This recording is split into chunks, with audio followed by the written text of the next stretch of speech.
शादी की रात दुल्हन भाग गई तो माँ ने इज्जत बचाने के लिए उसी की 17 साल की बहन से मेरी शादी करवा दी। मुझे गुस्सा आ रहा था, वो तो बच्ची थी। सोचा कमरे में जाते ही तलाक दे दूंगा, लेकिन जैसे ही वो कांपते हाथों से दूध का गिलास लेकर आई और मैंने दूध पीकर जैसे ही उस पर नजरें उठाई तो मेरी आंखें फटी की फटी रह गई, क्योंकि जिसे मैं बच्ची समझ रहा था वो तो मैं घर में सबसे छोटा था। मेरे 2 भाई और बहन थे, वो सब शादीशुदा थे। मैं सबका लाडला था। ज़्यादातर ऐसा होता कि मैं मुंह से बात नहीं निकाल पाता, उससे पहले पूरी हो जाती थी। हमारा खुशहाल घराना था, एक दूसरे का ख्याल रखना, इज्जत करना, एक दूसरे के काम आना, वो इज्जतदार खुशहाल घराना था।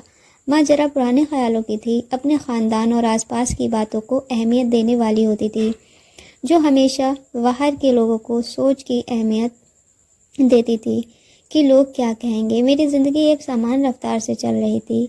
मैं जिस शहर में रहता था, मुस्कान भी उसी शहर में रहती थी। वो जब भी कॉलेज जाती, रास्ते में आते जाते मैं उसे देखता तो मैं मुश्किल से दिल को संभाल पाता। मगर किस्मत का खेल ऐसा होता है कि ज़िंदगी में कब कोई शख्स हमारा हो जाए पता ही नहीं चलता। वो मेरे दिल की धड़कन बन गई। उससे मैं प्यार करने लगा। मैं हर रोज़ मुस्कान को अपने घर की बालकनी से देखता रहता, उसे मुस्कुराते हुए देखता और उसकी बातें सुनकर खो जाता। धीरे धीरे मेरा मन मुस्कान में पूरी तरह बस गया, लेकिन मैं वो लड़का नहीं था जो अपने जज्बातों को यूं ही जाहिर कर दे। मैं चाहता था कि जब मैं मुस्कान के सामने अपनी दिल की बात रखूं तो मेरे पास एक अच्छा भविष्य और स्थिरता हो।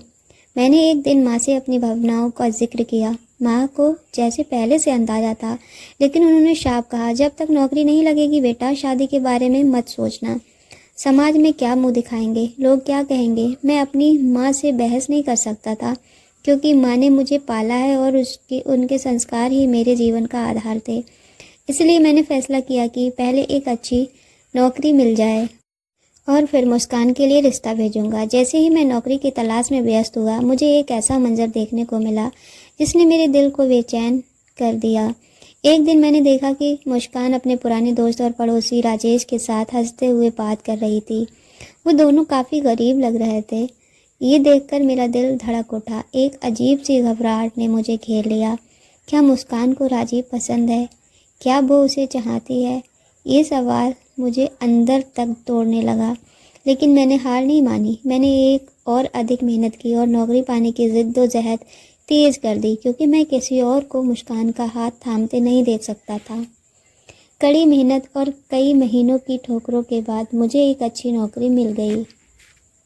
ये मेरी ज़िंदगी का बड़ा मोड़ था। ये केवल मेरे करियर की शुरुआत नहीं थी, बल्कि उसके प्यार को पाने की पहली सीढ़ी भी थी। मैंने अपनी माँ को ये खुशखबरी दी और उनसे आग्रह किया कि अब वो मुस्कान के घर जाकर उसका रिश्ता मांगे। काफ़ी विचार विमर्श के बाद मेरी माँ तैयार हो गई और मुस्कान के परिवार से बातचीत हुई। सौभाग्य से मुस्कान का परिवार भी इस रिश्ते के लिए राजी हो गया। दोनों परिवार में खुशी की लहर दौड़ गई।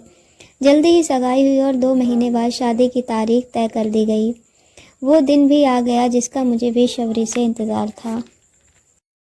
शादी का दिन, घर में हल्दी, मेहंदी, संगीत की रौनक लगी थी। मैंने अपने जीवन की सबसे बड़ी खुशी को पाने के लिए खुद को पूरी तरह तैयार किया था, लेकिन नियति को कुछ और ही मंजूर था। ठीक बारात निकलते से पहले मेरी भाभी घबराई हुई हालात में घर लौटी। उनका चेहरा पीला पड़ा हुआ था। उन्होंने कांपती आवाज़ में बताया, मुस्कान घर से भाग गई है। शादी से ठीक पहले ये सुनकर पूरा परिवार पर जैसे आसमान गिर पड़ा। मैंने तो ये सुनकर हैरान रह गया, कुछ बोल नहीं पाया। माँ की आंखों में गुस्सा और बेइज्जती को मिला जुला भाव था। मेरे पिता चुपचाप एक कोने में बैठ गए। मुस्कान के परिवार ने भी शर्म और अपमान से अपना सर नीचे कर लिया। चारों ओर सन्नाटा और सदमा छा गया। तभी मेरी माँ ने एक कठोर निर्णय लिया। उन्होंने कहा, हमारे सिर पर इज्जत का सवाल है। अगर आज बारात बिना दुल्हन के लौट गई तो समाज हमें कभी माफ़ नहीं करेगा। उन्होंने मुझसे कहा कि मैं मुस्कान की छोटी बहन काजल से शादी करूं। काजल बहुत छोटी थी, मानसिक रूप से इस सब के लिए तैयार नहीं थी। उसने मना किया।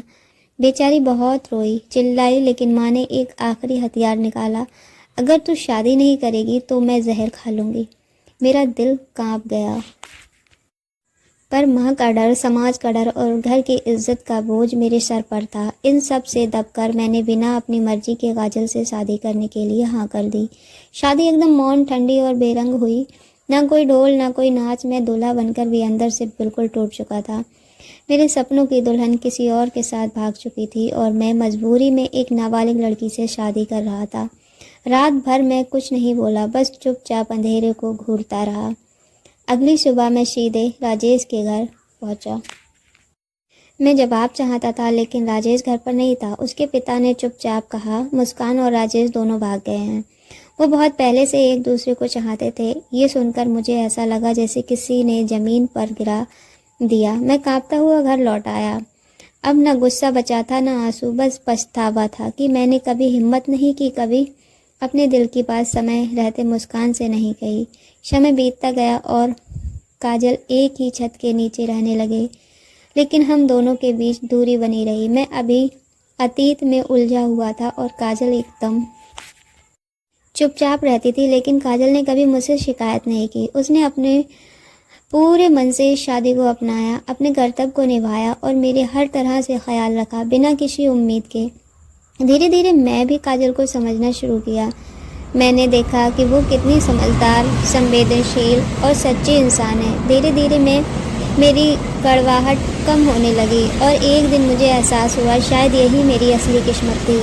मैंने अपने अतीत को भुला दिया और अपने वर्तमान को पूरी तरह अपना लिया। मुझे काजल के रूप में वो खुशी मिली जो शायद मुझे मुस्कान से कभी नहीं मिल सकती थी। एक सच्चा जीवन साथी, समझदार, सहनशील और प्यार करने वाला। मैं मानता हूँ कि ज़िंदगी ने मुझे धोखा नहीं दिया, बल्कि उस रास्ते पर ले आई जहाँ मुझे सच्चा सुख और छुपा था। कभी ज़बरदस्ती लगने वाला रिश्ता अब मेरे सबसे कीमती रिश्ता बन चुका था। इस कहानी से हमें ये समझने को मिलता है कि ज़िंदगी में जो कुछ होता है वो हमेशा हमारी समझ में नहीं आता। कई बार जो हमारे लिए खो जाता है वो दरअसल हमें किसी बेहतरीन चीज़ की ओर ले जा रहा होता है। जब एक दरवाज़ा बंद होता है तो उसकी जगह कई और दरवाजे खुल जाते हैं। तो दोस्तों, कहानी कैसी लगी कमेंट कर ज़रूर बताइए। चैनल को सब्सक्राइब कीजिएगा, वीडियो को लाइक कीजिएगा। मिलते हैं एक नेक्स्ट वीडियो में, तब तक के लिए अपना ख्याल रखिए। Thanks for watching.